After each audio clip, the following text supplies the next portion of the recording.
அஸ்ஸலாமு அலைக்கும்.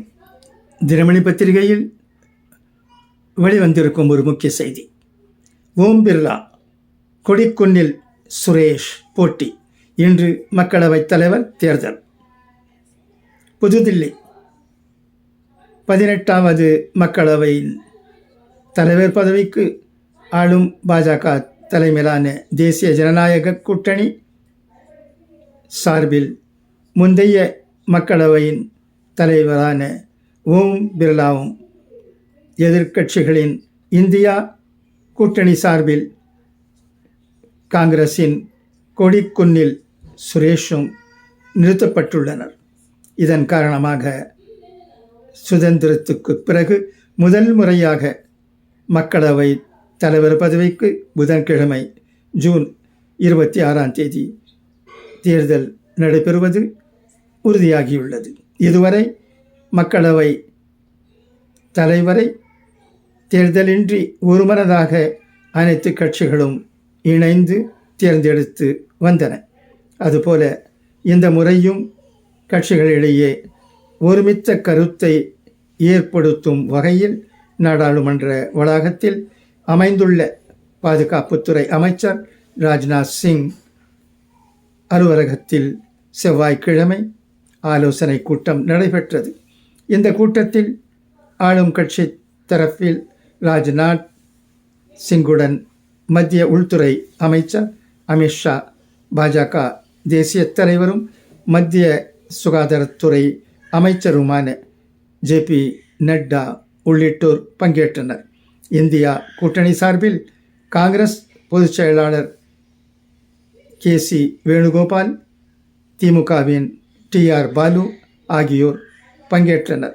இதில் மக்களவை துணைத் தலைவர் பதவியை எதிர்க்கட்சிக்கு போட்டியின்றி வழங்க வேண்டும் என்கிற நிபந்தனைக்கு பாஜக தலைவர்கள் ஒப்புக்கொள்ளாத நிலையில் மக்களவை தலைவர் பதவிக்கு தங்கள் தரப்பிலும் வேட்பாளரை நிறுத்துவதென கடைசி நிமிஷத்தில் இந்தியா கூட்டணி முடிவெடுத்தது. நிபந்தனை ஏற்கப்படாததை தொடர்ந்து ஆலோசனை கூட்டத்திலிருந்து இந்தியா கூட்டணி தலைவர்கள் இருவரும் வெளிநடப்பு செய்தனர்.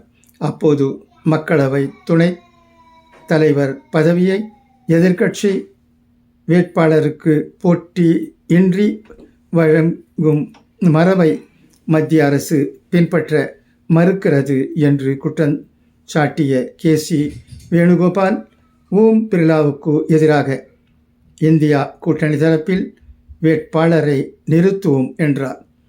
இவர்களின் குற்றச்சாட்டை NTA கூட்டணி தலைவர்கள் மறுத்தனர். மத்திய அமைச்சர் பியூஷ் கோயல் மற்றும் மத்திய அமைச்சரும் ஐக்கிய ஜனதா தளம் மூத்த தலைவருமான லாலன் சிங் ஆகியோர் கூறுகையில், மக்களவை துணைத் தலைவர் தேர்வின் போது எதிர்க்கட்சிகளின் கோரிக்கை குறித்து பரிசீலிக்கப்படும் என்று பாஜக மூத்த அமைச்சர்கள் உறுதி அளித்த போதும் அதை ஏற்காமல் முன் நிபந்தனையை வைத்து அழுத்தம் கொடுக்கும் அரசியலை எதிர்க்கட்சிகள் செய்கின்றன. ஜனநாயகத்தை முன் நிபந்தனைகளுடன் நடத்த முடியாது என்றார். வேட்புமனு கட்சிகளிடையே ஒருமித்த கருத்து ஏற்படாத நிலையில் மக்களவை தலைவர் பதவிக்கு இரு தரப்பிலும் செவ்வாய்க்கிழமை முற்பகலில் வேட்புமனு தாக்கல் செய்யப்பட்டது. NDA கூட்டணி தரப்பில் ஓம் பிர்லா வேட்புமனு தாக்கல் செய்தார்.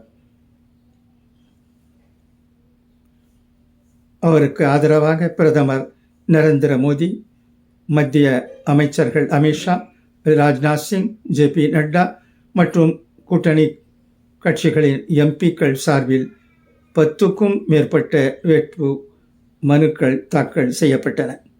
அதுபோல இந்தியா கூட்டணி வேட்பாளர் கொடிக்குன்னில் சுரேஷுக்கு ஆதரவாக 3 வேட்பு மனுக்கள் தாக்கல் செய்யப்பட்டன. இவர் கேரள மாநிலம் மாவேலிக்கரை தனி தொகுதியிலிருந்து மக்களவைக்கு தேர்வு செய்யப்பட்டவர். ஓம் பிர்லாவுக்கு மீண்டும் வாய்ப்பு.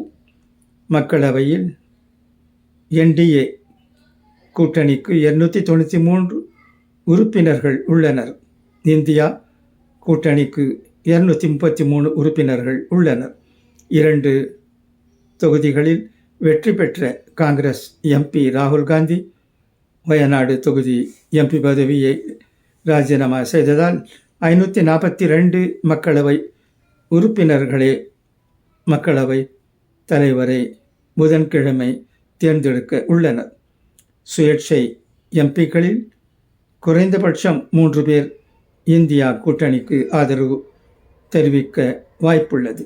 இருந்தாலும் NDA கூட்டணி MPகளின் எண்ணிக்கை அதிகம் என்பதால் மக்களவை தலைவராக ஓம் பிர்லா மீண்டும் தேர்ந்தெடுக்கப்பட அதிக வாய்ப்புள்ளது.